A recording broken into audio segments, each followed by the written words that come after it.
Bismillahirrahmanirrahim. Assalamualaikum warahmatullahi wabarakatuh. Perkenalkan, saya Maryam Kurnia Solihah, guru mata pelajaran sejarah dari SMA 4 Garut, menyampaikan penelitian singkat tentang masalah pembelajaran, yaitu dengan meningkatkan prestasi siswa melalui game edukatif.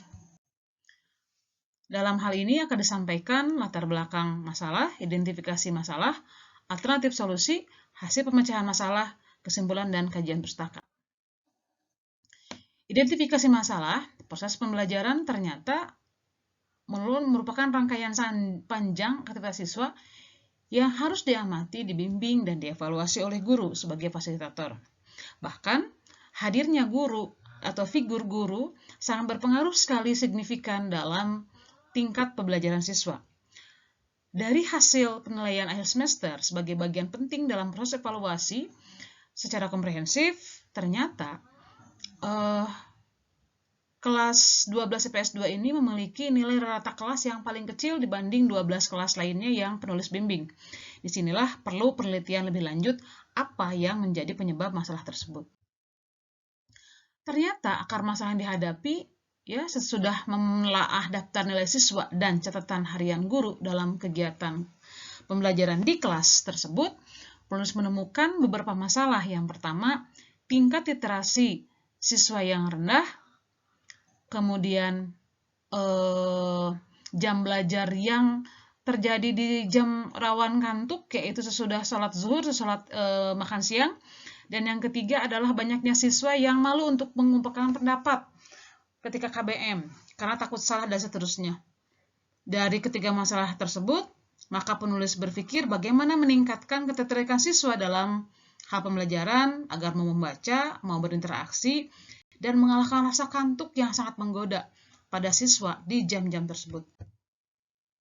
Melalui tanya jawab, obrolan santai, dan kuesioner yang penulis lakukan pada siswa, ditemukanlah sedikit solusi, dan semoga ini nanti dapat dilaksanakan ketika di semester genap, yaitu menghadirkan game edukatif yang mungkin game ini sebenarnya adalah game sehari-hari yang siswa pernah lakukan, seperti misalnya monopoli, cerdas tangkas, pesan berantai.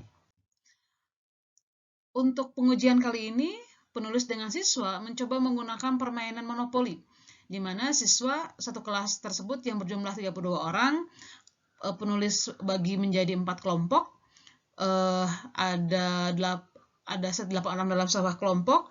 Mereka kemudian membaca 10 menit modul yang sudah penulis bagikan, lalu mendapatkan tugas membuat pertanyaan pendek atau trivia tentang materi yang diberikan, yaitu tentang Orde Baru yang dibahas kemarin. Lalu permainan monopoli seperti biasa dilakukan dengan catatan siswa yang berhak memainkan dadu adalah siswa yang dapat menjawab pertanyaan dari wilayah siswa tersebut singgah. Misalnya di monopoli kan ada blok A, B, C, D sampai H. Nah, jika kelompok satu menguasai blok A dan E misalnya, maka jika ada kelompok lain yang melalui blok A atau E tersebut, kelompok tadi yang lewat harus menjawab pertanyaan dari kelompok A yang menguasai wilayah tersebut. Jika bisa menjawab, maka kelompok yang lewat tersebut boleh mengocok dadu untuk bisa maju langkah berikutnya. Ternyata dengan permainan sederhana tersebut, 2 jam pelajaran tidak terasa, malah ternyata menurut mereka itu sudah sangat kurang. Akhirnya melalui beberapa kali permainan dilaksanakan, dapat disimpulkan bahwa ternyata permainan sederhana walaupun sepertinya tidak signifikan, namun jika menggunakan tips dan trik yang simple dapat membuat siswa mau membaca, siswa tertantang untuk mau aktif, dan waktu tidak terasa walaupun jam ngantuk, mereka tetap ceria walaupun 2 jam pelajaran. Daftar bacaan yang dibaca seperti ini, di antaranya adalah Suharsi Marikunto, kemudian Adib tentang membuat anak gila baca, dan seterusnya. Terima kasih, demikian dari saya. Wassalamualaikum warahmatullahi wabarakatuh.